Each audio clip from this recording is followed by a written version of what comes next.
Happy Monday. I really hope you guys had a restful weekend today. I have some great topics that I want to jump into. The first one being be careful what you label your child. Labels sometimes do, well, in most cases, do more damage than they do good, even when they are intended for positive. Also, I love to dig up videos, especially when I'm scrolling throughout the week. And this video, you will not believe, happened on a flight. And let me tell you, this man definitely teaches this child one of the probably the most impactful lessons she will learn in her lifetime. Be sure to stay tuned so we can talk about that. Let me know what you guys think about it when you see it. I guarantee you it is going to make you clutch them pearls and go, wait a minute. Make sure if you did not catch up, I can't believe we're on episode 4 already. So if you did not see the previous 3 episodes, be sure to go back in the catalog and check those out. But stay tuned and let's jump right into today's show.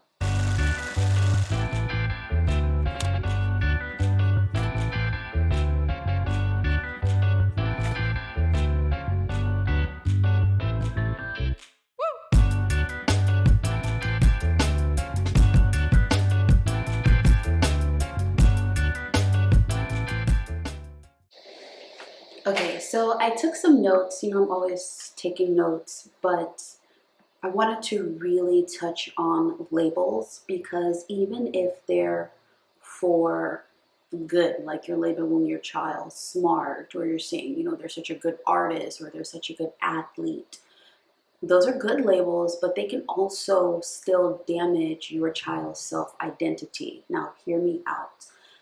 Even good labels, can be self-limiting.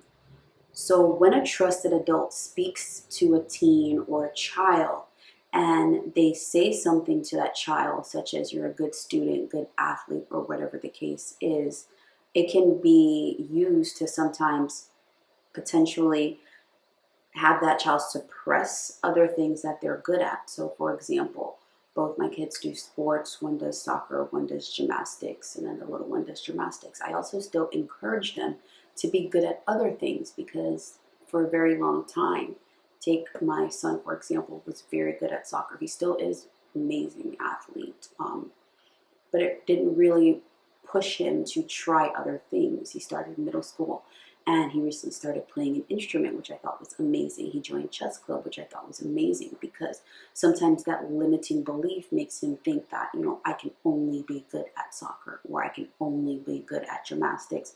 Same thing with my daughter. We did the 4-H, which is for like public speaking and doing speeches. And I thought it was great because especially starting out with a child who had a little bit of a speech impediment and then going through speech therapy. So to see her in 5th grade flourishing, coming first in her category, that was amazing. And this is again why I say you don't want to have your child suppress any of their other potential talents by labeling them only good at this or making their identity surrounding by the things that they are good at.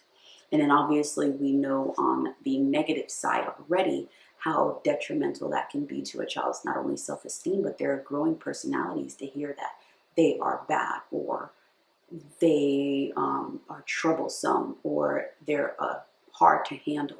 Those things they tend to internalize and kind of hone into, and it becomes their personality. So it's like, is this child really bad, or have they been hearing that about themselves? So it's almost like this identity that they take on to where they have to be this person now.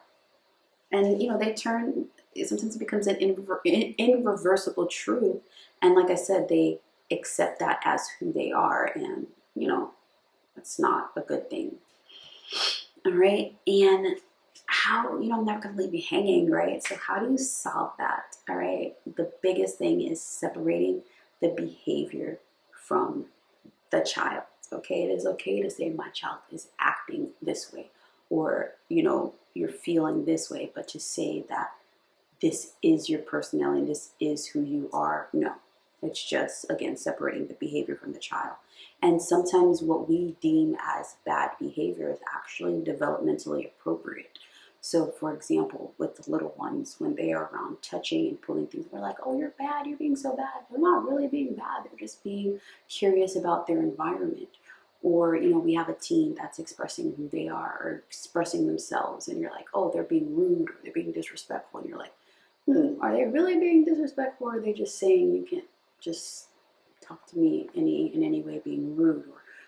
Or are they being disrespectful, or are they just expressing themselves to say, hey, I feel like this was wrong, and they're trying to express themselves. So it's important to really just think about developmentally, are they having bad behavior, or what is really happening in each scenario. I also made a note of, sometimes, again, this is how children are learning their environment and boundaries. I said that.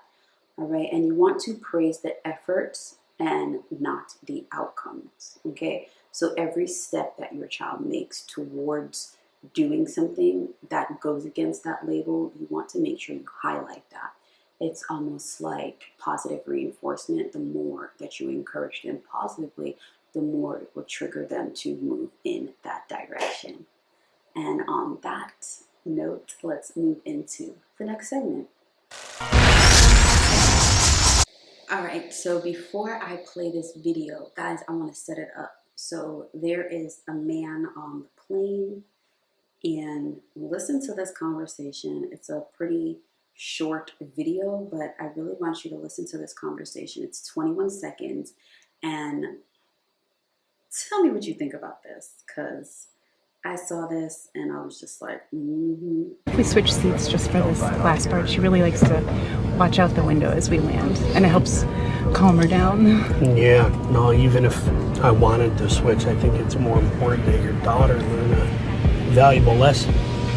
That's not how the world works. You don't always get your way. Are you for real, dude? oh, let me just take a moment of silence because, yeah, you seen that. And we ain't gonna just skip past that like you ain't seen that. I saw that and I was like, let me go ahead and screen record this real quick because that is crazy.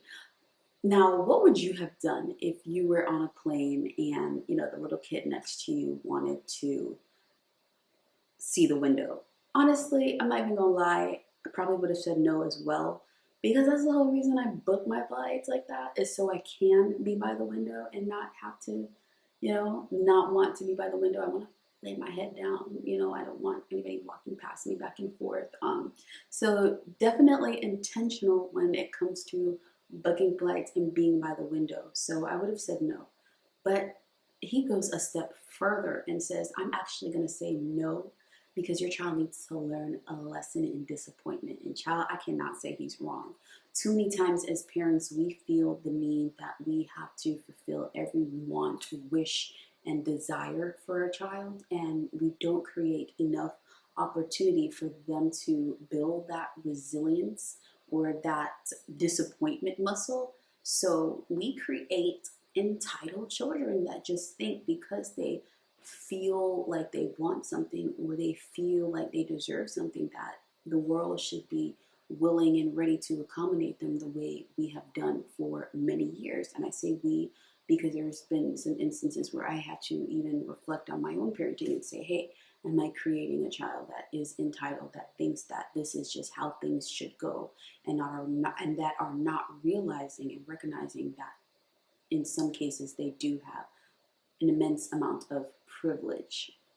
So I thought, even though this was either it was a parody, I'm not sure if it was a real scenario, but even in this parody, I thought that this was a good way to look at it, as in, just because you think it's the nice thing or you think it's the good thing to do, it is okay to hear no, and you will be okay. All right, guys, that's all the time we have for today. Again, if you have not seen any of my previous 3 episodes, please be sure to go check those out, as well as don't forget that I host positive discipline workshops. And if you are interested in booking a seat in one of my workshops, please go to my website, www.connectedcorrections.org. And under my services tab, you can see tickets for there. I also do private parent coaching and life coaching as well, as the tickets are there, or booking sessions, I should say, are there on the website for that as well. So please be sure to check that out. If you love this video, which I know you did, go ahead and press the like button, give me a thumbs up, and go ahead and subscribe to my channel because you know these videos come out every Monday. See you next week, guys. Bye.